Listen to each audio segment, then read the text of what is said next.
So as John mentioned, the topic of today's colloquium, as you see here, the model for geometric composability of engineered physical systems, it's part of the cooperative research NIST and the University of Maryland are doing. In fact, some of the students that I see here sitting are also part of that cooperative research. The topic came when John and I were talking about, in general, the cyber physical systems, the CPS, and all the issues associated with architectures, models, validation, verification, composability, compositionality, and all that stuff. Quite a lot of these things are now being discussed in research communities. And so he and I started talking about, okay, what does it mean to have things like composability when it comes to physical systems, engineered physical systems? Because you hear a lot about composability and compositionality when it comes to software systems. The question is that what does it mean when it comes to engineered physical systems where physical entities, these are things that have mass, volume, geometry, and so on and so forth. What does it mean? So what I want to do today is to talk to you about this in this particular colloquium. The thesis of this colloquium is as follows. The geometric composability is enabled by a very well-known notion called the geometric interchangeability. In fact, in the context of engineered physical systems, these are synonymous, used synonymously. So that is the thesis.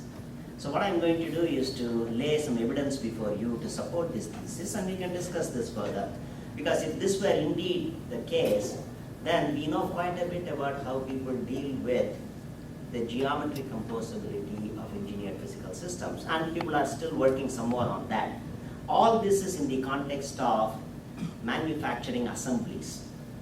So it is not just a single part, but it is an assembly of many parts. So some people call it the assembly-oriented manufacturing or assembly-centric manufacturing.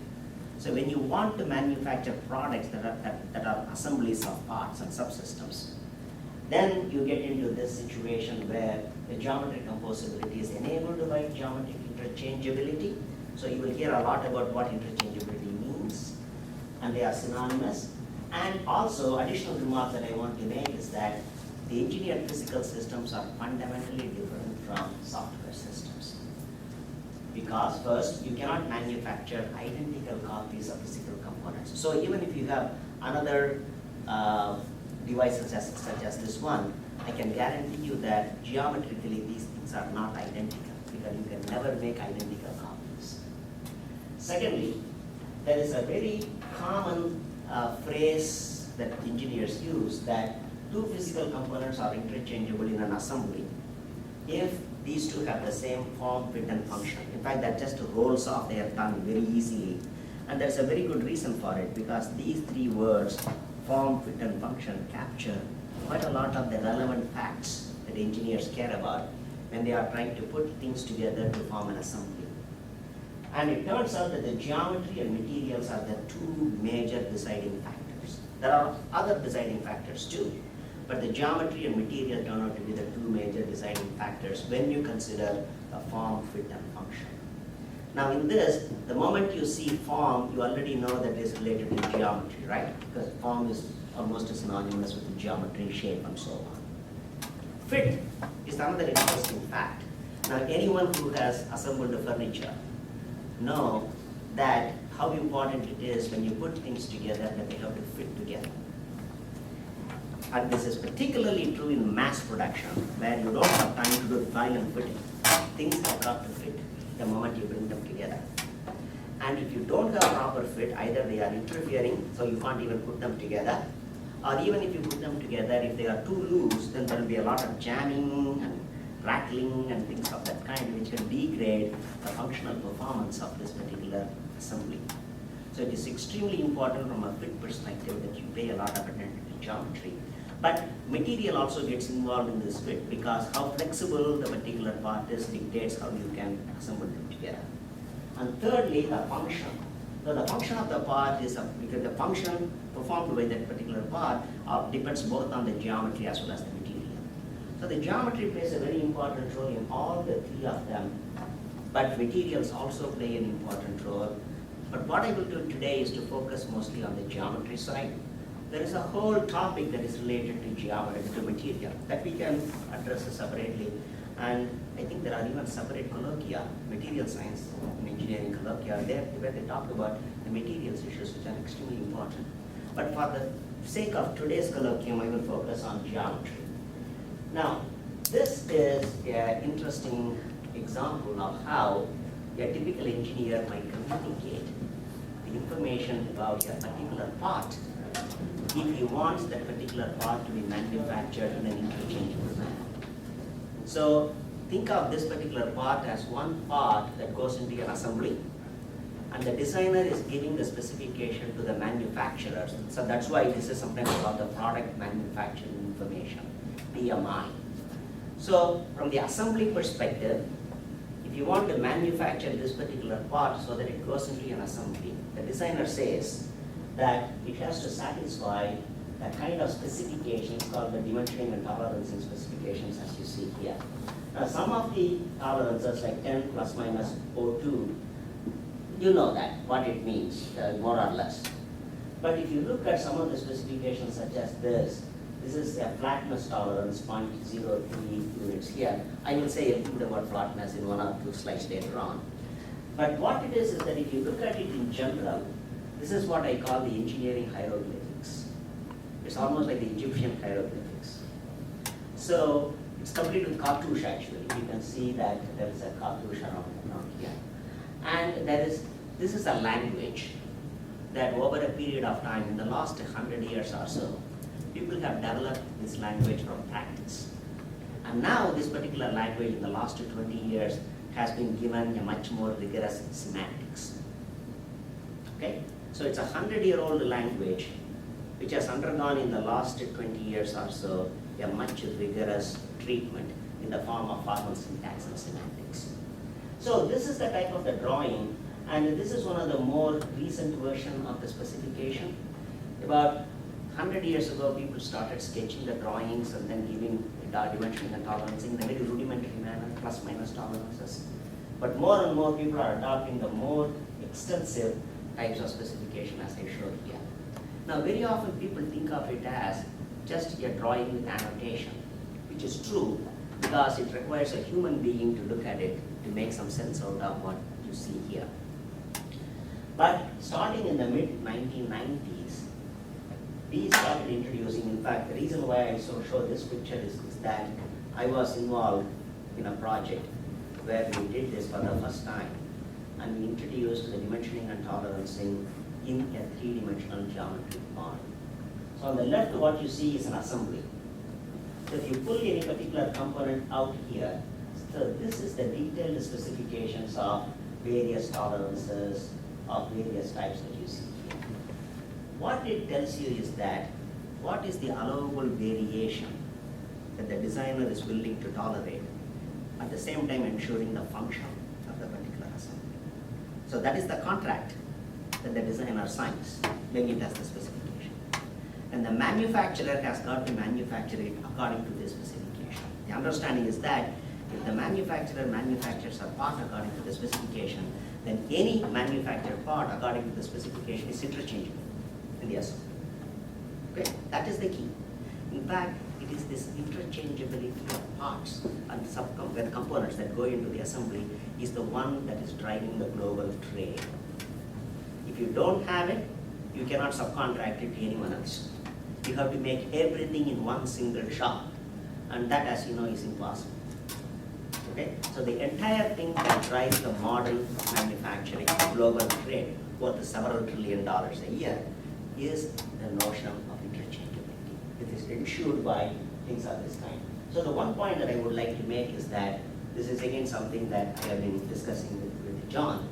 Don't think that all these annotations that you see here are merely some annotations added on to a picture. It's not. Actually, the entire allowable variation is stored semantically correctly inside the geometric model as attributes of various features and the relationships between various features. What you see here are merely graphical presentations of this underlying representation, semantic representation.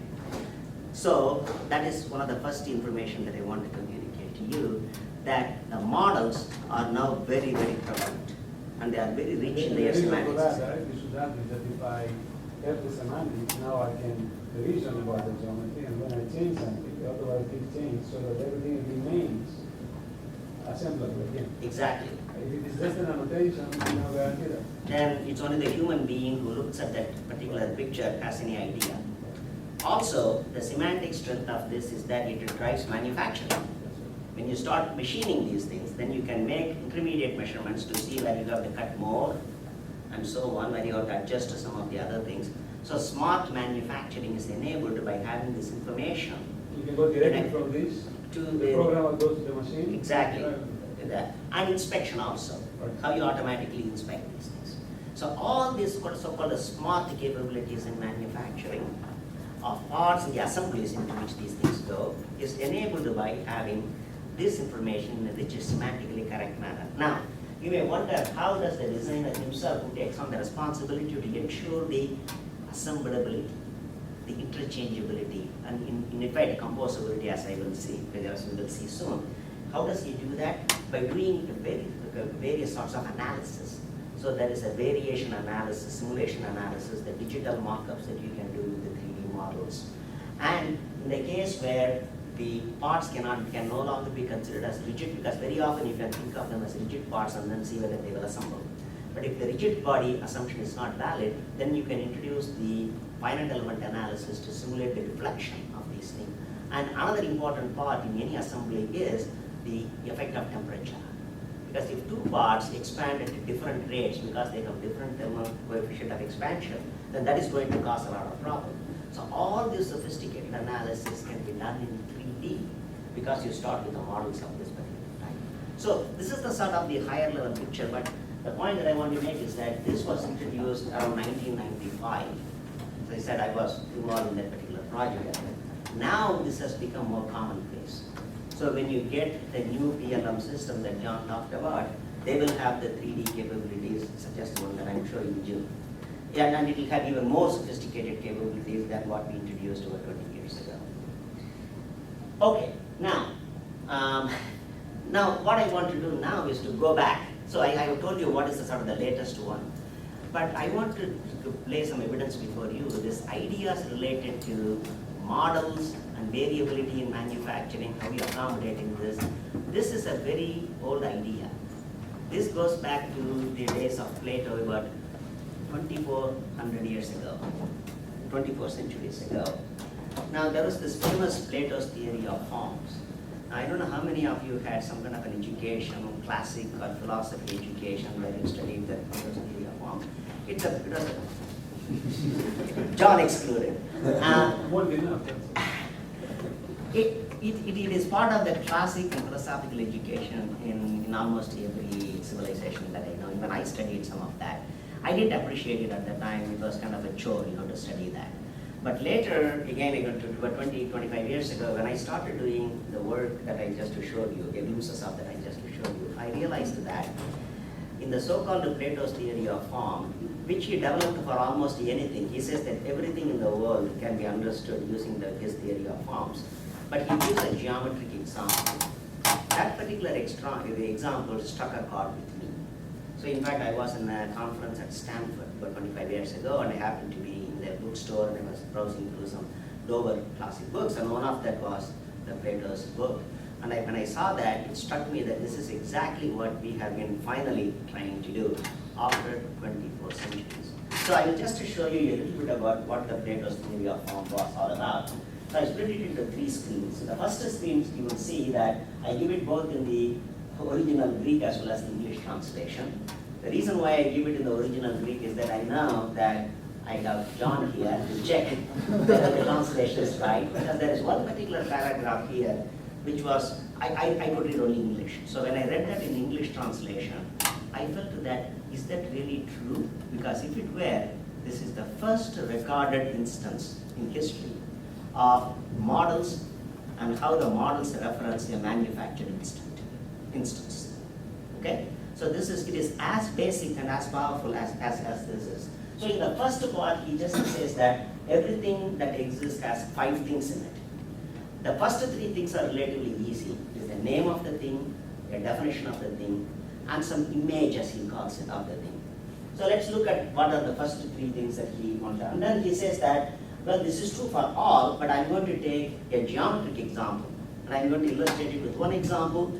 And if I prove it in one case, it should be valid for everything else, right? So that's his basis. So what does he say? So this is the most important slide in the three slides. So he takes a circle. The circle and its name is the first thing that you define, that it is a circle. Then he says that you have to give a much more precise definition of what this particular circle is. So he says that round, angular, or circle might be defined as that which has the distance from its circumference to its center everywhere equal. So here comes the mathematical definition of what a circle is. Now the reason why I want to show these things to you is that in the complicated models that I showed you in the previous slides, believe it or not, we have a name for every entity, and we have a very precise mathematical description of that using analytic geometry, algebraic geometry, differential geometry, and all sorts of things. We have all the powerful tools that people have built up in the last 2,000 years or so. Does anybody know how many years it took to realize that the circle is the set of points of equal distance from that point? Because people were making circular wheels for years before this was realized. You know how many years it took to make this abstraction? Anybody? No. About 300 years. And it started back in Babylon, even before the Greeks, about this kind of definition. Yes. But it's an abstraction, right? It's an abstraction. Yeah. See, that's the important thing, because this is where the models come into picture. The model is an abstraction. So the circle that Plato uttered and the definition that he gives here is an abstraction, and it is a model. Then he says the third. So it can be rubbed out again or turned on a lathe and broken up. So he talks about a physical instance that you can actually turn on a lathe, that is actually you can manufacture it. So when I first saw that in the English translation, and then it says that mentioned have other things mentioned have reference to it. So these things can refer to the manufactured entity. But it will never be exactly, it will not follow exactly the definition of a circle. That is, if you pick points on it, they will never be equidistant from the so-called the center of that. There will always be some variation. In the manufacturing. In the manufactured instance. Okay, so this is the key point that I would like you all to appreciate. How many of you have actually worked on a lathe? So you all the school I come from, now they don't do it anymore. In the first 2 years, we actually had to work on a lathe. I had to do a sphere, where simultaneously turning two lathes in orthogonal dimensions and making it into a sphere. And this is true today, even with all of our sophisticated manufacturing capabilities, we can never make an exact cylinder, exact circle, or an exact sphere. We can make it as close to that as possible, but we can never make it exactly the same. And this is the first instance that I have seen where somebody has laid out the modeling aspect of it and the manufacturing instance to which this can refer to. Okay? Then there is the third slide where I just to show it to you, then he talks about knowledge and intelligence associated with it. I think philosophically this is very important, but I must also point out there are some people with artificial intelligence, knowledge-based engineering and so on, who are trying to jump into this right away. Now, my own humble opinion is that we still have to do a lot of hardcore mathematics. In fact, this is the idea when John and I think we are in violent agreement that it is, we need to do a lot more hardcore mathematics before we jump into this artificial intelligence and the knowledge-based approaches to solve the problem. Because people have tried it. It has not worked as well as applying, rolling up your sleeve and applying the real rigorous mathematics as you saw in the previous slide to the problem. Okay, now, so this is sort of this to set the higher level picture. Now let me jump to about 200 years ago. This is our famous Thomas Jefferson. So from one Greek philosopher to one American philosopher, a very remarkable polymath. In fact, I'm very impressed by more and more I hear about Jefferson. I'm very impressed by how much he knows. Now, what happened was that he was appointed as an ambassador to France. It's called minister to France, but now we will call him ambassador to France. During the time, 1785, so it is roughly 10 years after the War of Independence. So the United States already being a very young republic at the time, so he was involved in negotiations with the European countries like France at the time. And John Jay was at that time the Secretary of State. They called it the Secretary of Foreign Affairs in those days. So he was writing to his boss. And he says, this is a very useful paragraph to read. And he is a polymath, that he's interested in so many things. And he said that there is an improvement in manufacturing process that is made in France, which he says would be interesting for Congress to know. And then he says that it consists of making every part of a musket exactly alike, such that one may be used for every other musket in the magazine. So he says that he went to the workman and he presented me the parts of 50 logs taken to pieces and arranged in compartments. I put several together myself, taking pieces at hazard as they came to hand, and they fitted in the most perfect manner. The advantage of this when arms need repair are evident. So this is the first instance where interchangeability of parts became a very, very important issue, starting from the armament industry. So he is a very clever man, and he immediately understood the importance of this. So this, I would say, is the beginning, around this time, 1765 to 1785 is the time when people started seriously thinking about interchangeability in manufacturing. Before that, it was kind of an artisan work. They used to file and fit every little piece together. But he says that you cannot do that in the field when arms need repair. You have to take one thing out. There is nobody helping you to fit and file and fit it. You will get killed. So that's you have to do it. You have to have immediate interchangeability of things.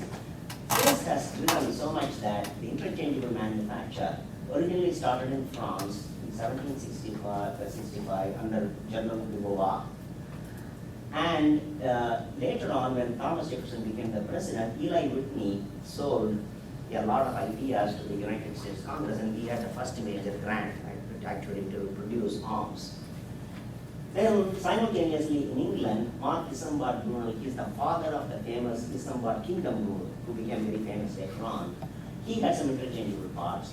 And then around the 1820s, the armory, that is arsenals of the United States, the Springfield Arsenal in Massachusetts first, and Harpersferry Arsenal, which is just across Maryland in West Virginia. Now in those days it was in Virginia. They perfected the arts and science and the practice of interchangeable manufacture.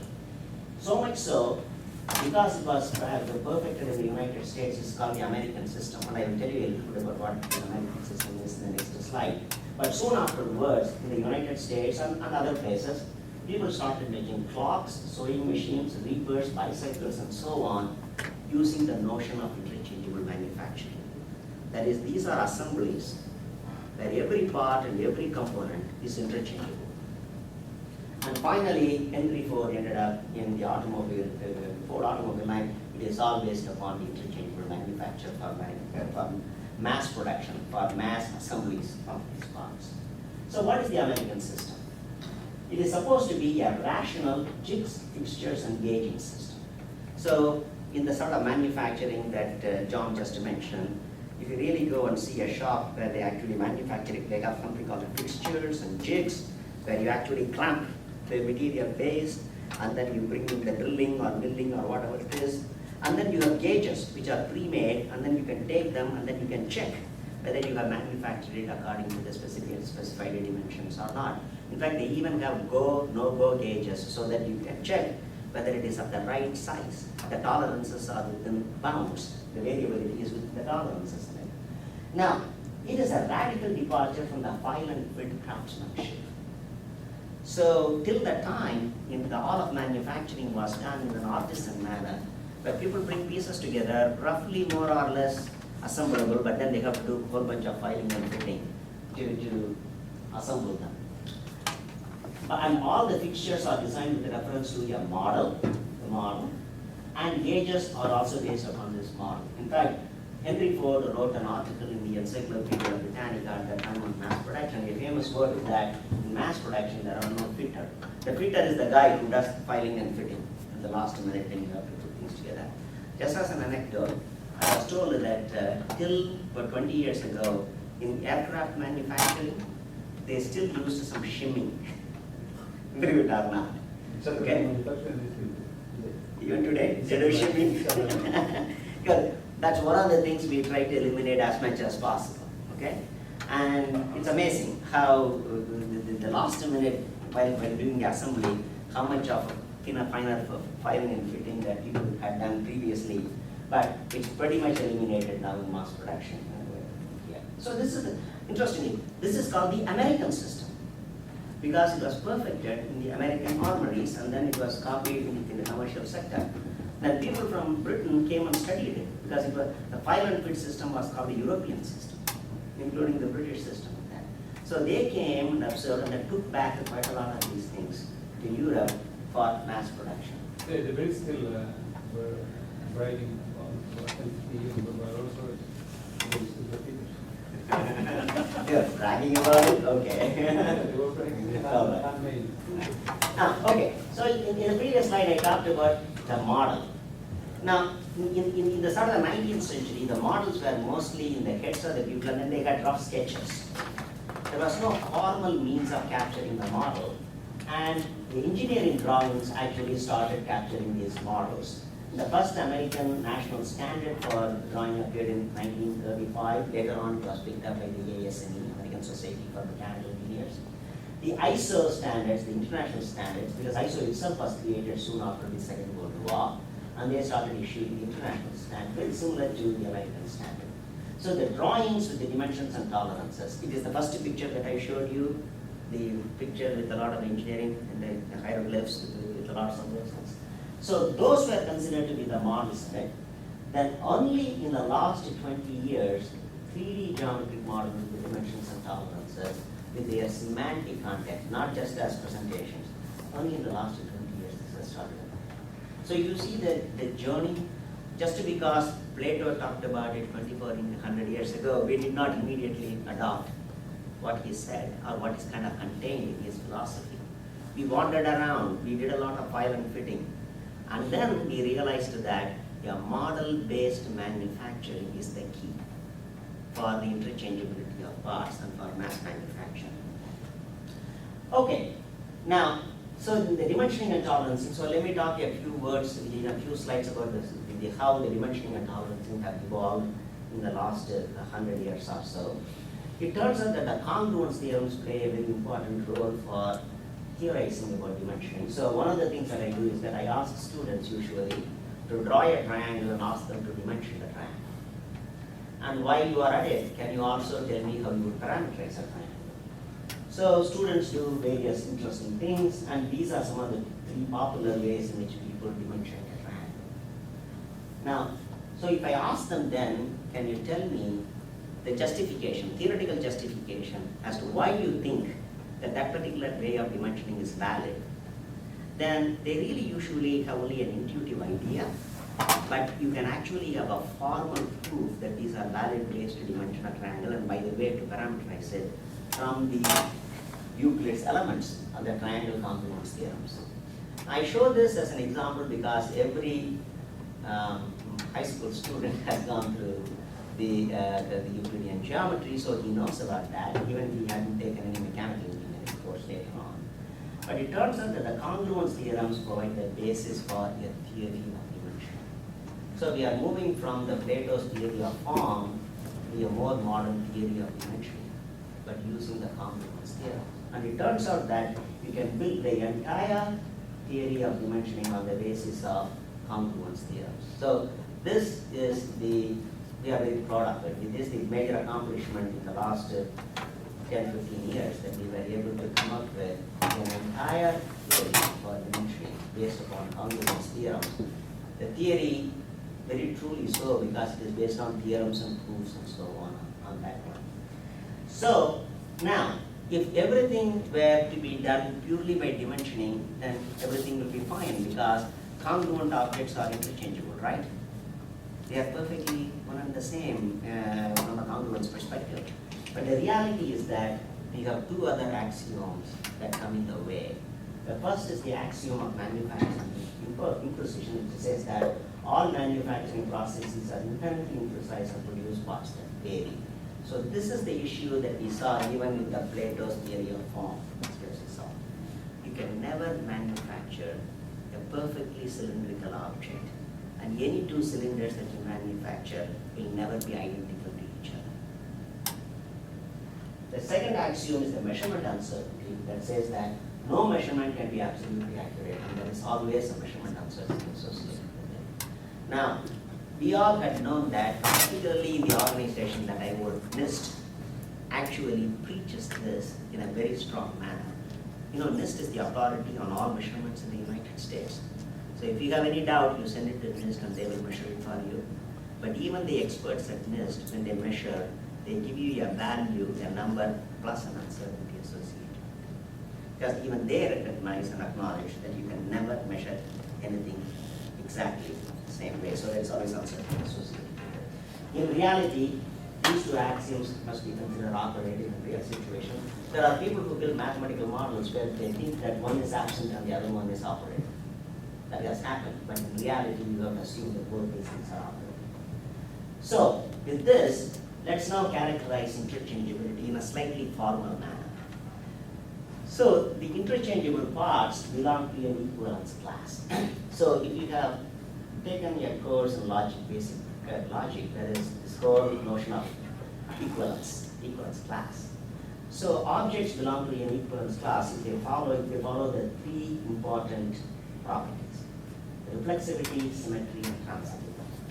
The reflexivity is pretty easy, and symmetry is important. If A is interchangeable with B, then B should be interchangeable with A. Transitivity is tricky. So if A is interchangeable with B and B is interchangeable with C, then we assert that A is interchangeable with C. You see, you cannot apply that by pure closeness. If A is close to B and B is close to C, there is no guarantee successively that A will be close to the last one. They can diverge. But on the other hand, if you make every part according to your model, then you can ensure the transitivity. Okay? So this is a very important, it may appear to be a simple idea, but it's a very powerful idea, because we are all talking about manufacturing, producing physical artifacts, and then talking about interchangeability of physical artifact. Let me change the context and pose the question. Can you talk about interchangeability of models? Because some people are beginning to talk about that in the context of CPS and so on. I pose the challenge. Can you show that these things they belong to the equivalence class? And even more so, people talk about interoperability. Now, when I ask questions such as the equivalence class, it is as though I have dropped a bomb in the room. Because immediately people explode, and then a controversy arises as to whether any of these things, because no two-person thinks the same way in terms of when it comes to interchangeability of anything other than what I have shown here. But it is very important for us to think about issues such as interchangeability of models, interchangeability of systems, interoperability of models, interoperability of systems, and so on, with the rigor that we have so far been able to exercise in the case of engineered physical objects. Okay, now going back to the picture that I showed you here. So the idea is you have this model, and if every manufactured part comes close to this model within the tolerance, then the transitivity property is held. So that's why we are able to claim that these things follow this equivalence class idea. Now, let me talk about a little bit about the tolerances. So I told you that the tolerances are also very important, and there are ASME, the American National Standard, as you see here, for flatness. So this is one of the tolerances that I showed you in the picture before. Flatness is some unit here. The corresponding ISO standard is what we see here, flatness with a tolerance here. And look at the way in which these things are defined. So in the first instance, we're using in a cartoon fashion, using pictures and text, English text. The US standard defines the flatness in this way. and the ISO standards defined in this way. They are equivalent, by the way, if you read the English sentences very carefully. What it says is that the actually manufactured surface, which is not going to be flat, should be contained within two parallel planes that are 0.25 units apart. Okay? It's pretty much the same definition here. Now, the interesting challenge here is that even though people who know the field very well, they read these two standards, they can say that these things are the same. They mean the same thing. But it turns out that what we needed to do was to come up with a mathematical definition that establishes the fact. This is the sort of the semantic rigor that I talked about. It gives you the mathematical semantics for the syntax that you see here. What it says is that there exists a rigid motion such that if you take a standard canonical tolerance zone and rotate and translate it by this rigid motion, the actual feature is contained in that. So there is this Rosetta Stone approach, if you will. There is this hieroglyphs here, and there is an English language description, and then there is a mathematical description. There is more hieroglyphs there. Pardon me? And what hieroglyphs? So that for those of you who don't know the math, R2 is the three-dimensional Euclidean space translation, and SO3 is the special outcome is rotation. So that any general transformation is a product of the translation plus the rotation. So this is a more rigorous way of saying that this is the rigid motion. And those of you, just so that you provide a little contradiction here, forgive me. Those of you who have taken system theory from me, you know how much I use group theory for finding equivalence forms and stuff like that. How many of you have taken with me? Thank you. And So I have proof. so, just to do some more sales pitch on this one. He's, by the way, Greek origin also, so he may be biased. But actually, the people from Europe, some of the French have a much stronger group theory background than anyone in the US that I have seen. Again, about 20 years ago, I got studied group theory only as a student and promptly ignored it. I didn't see too much value for that. But when I started doing more serious work here, I realized that group theory provided a fundamental classification for proving some congruence theorems. So it was one of the important pieces for developing this whole theory of dimensioning based upon congruence theorems. And I was lucky enough to have a professor at Harvard where he taught me the entire physics from one-dimensional classical mechanics to quantum field theory, just as an application of group theory of equivalence. This is absolutely true. And very powerful. Very powerful concept. Those Those of you who are from the computer side of the house, I will be giving about 5 lectures on the control and communications seminar about why information theorists must learn control theory. So please come, because you will be there also. And there is an equal proof that you can make that it actually means the width of the set is that there are equal to T, and then you can develop that. So what I'm showing you here is just a little speck on the tip of the iceberg. There's much more than what I have shown here. But I just wanted to show you that nowadays we have behind the syntax that you see here, which is the way in which the engineers interface with the system. So we need to provide the graphic user interfaces that the engineers are very familiar with. So we must have this. But underneath, you have your very rigorous semantics that is based upon very rigorous mathematics and the algorithms that go with it. In fact, some of the work that I do currently deals with theory and algorithms for verification of these things. And when John comes, he sees some of those papers on my table and he reads them. So those describe how we do the algorithmic way of verifying these things.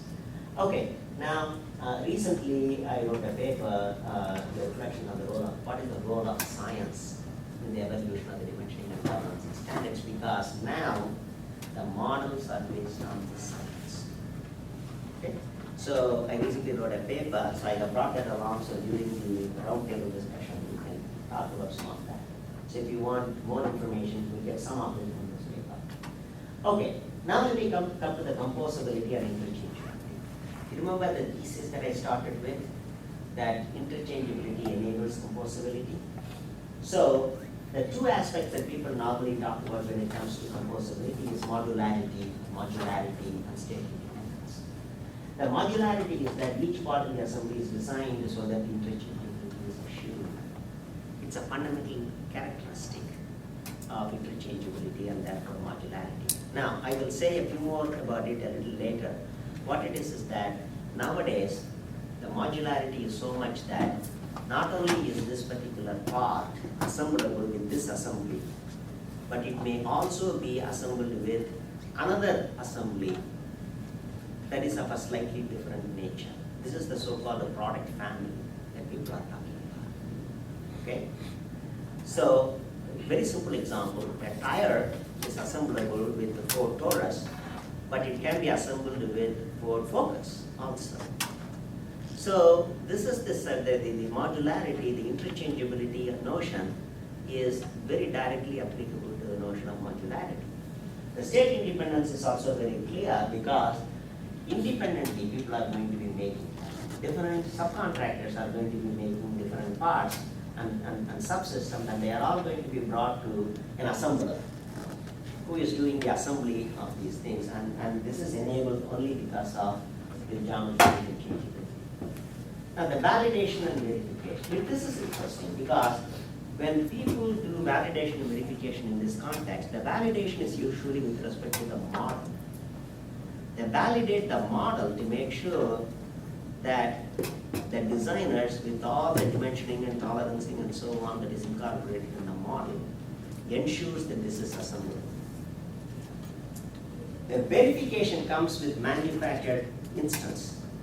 Whether that particular manufactured piece, you make lots of measurements and check whether this conforms to the specification that is contained in the model. So it's very clear in our mind what validation and verification mean. In fact, we use the word verification in the type 2 of the ISO committee that I serve in. It's called the geometrical specification and verification. Okay. In what order is it done actually? Is it verification before validation? No. Validation is done first.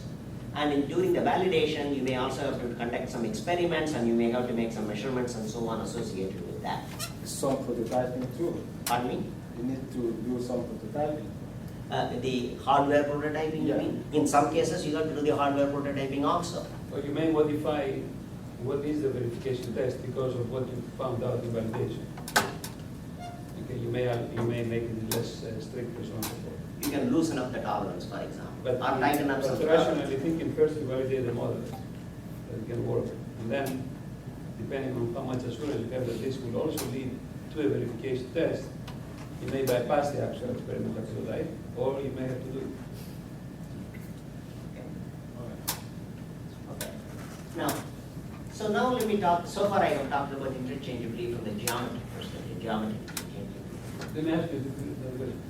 How many of you think that if you have a 30-part piece to assemble, that the order by which you assemble the pieces matters or it doesn't matter?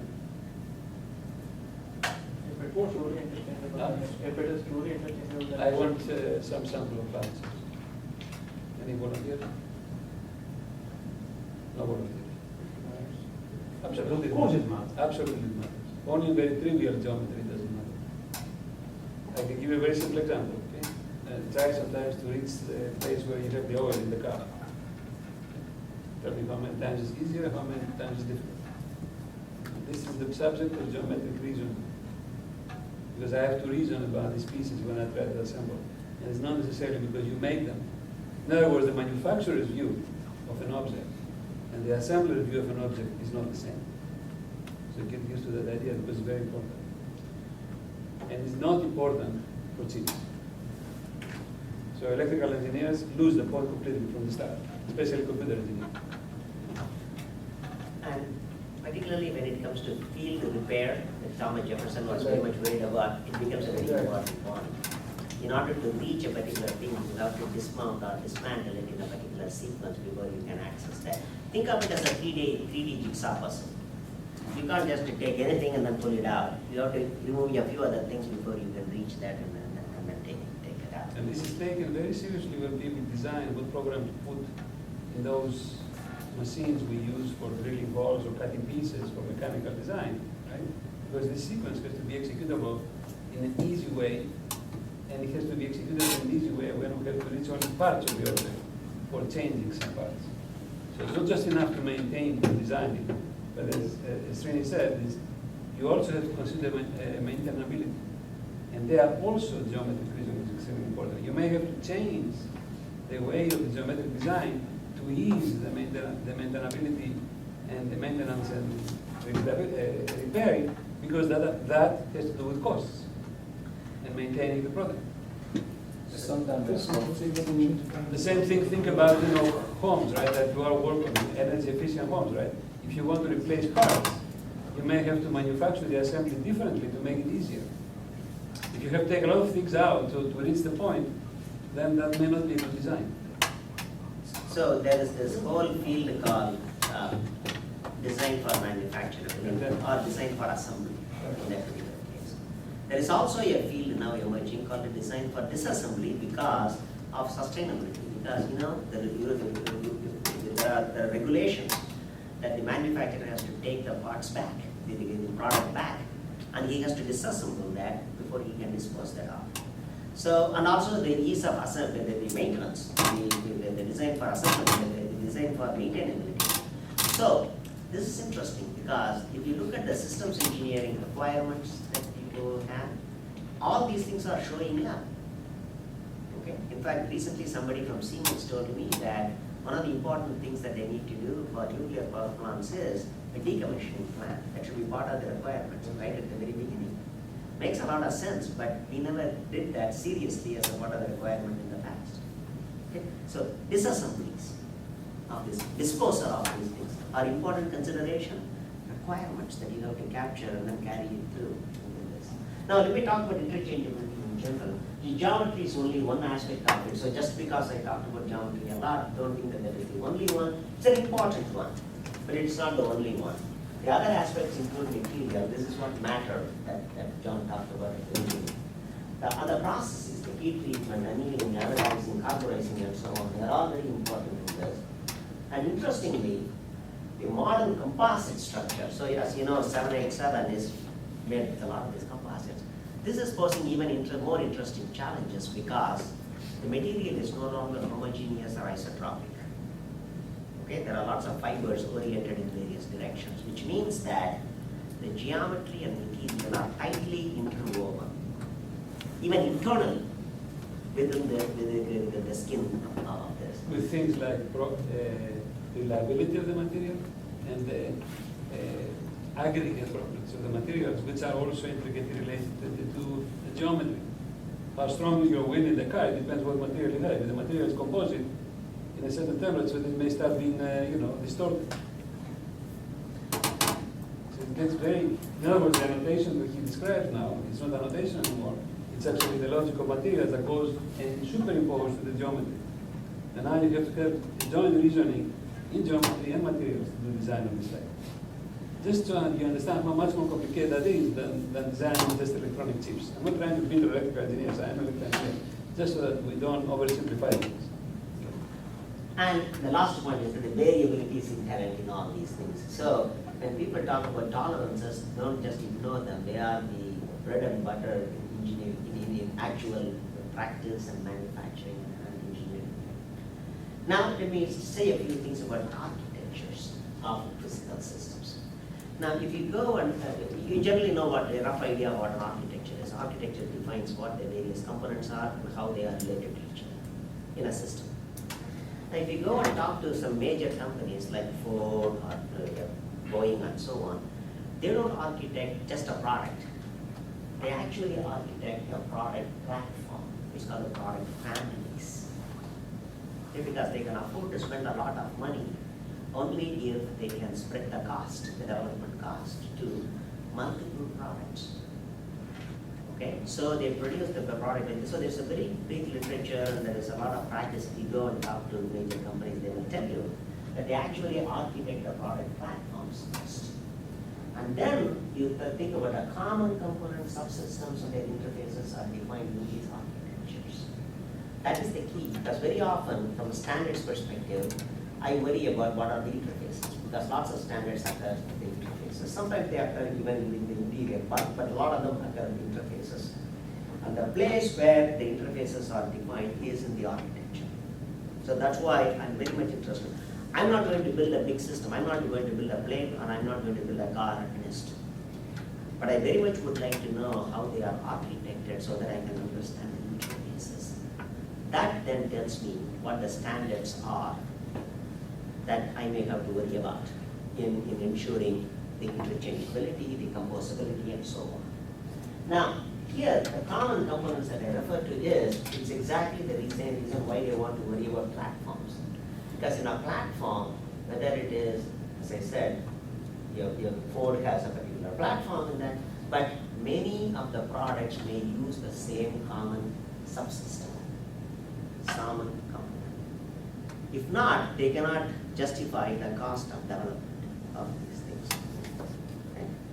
So, the last point that I want to make is that the physical systems are not architected as stacks, as I put it in quotes, because quite a lot of software guys now think that the whole architecture is stack architecture.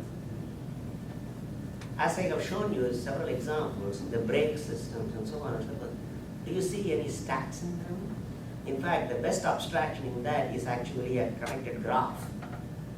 Okay, so there is no stack architecture in that. So that's why we have to be very careful in talking about architectures of physical systems and architectures of software and cyber systems, because you have to co-architect these things. For example, in the brake system that I showed you, maybe the new brake systems are not a brake shoe pressing on the drum, but rather an electromagnetic field being applied on a rotating thing to be able to brake it, so that that energy is converted to charge the battery, which is currently happening now. Do a project like that in the reverse of that. Exactly.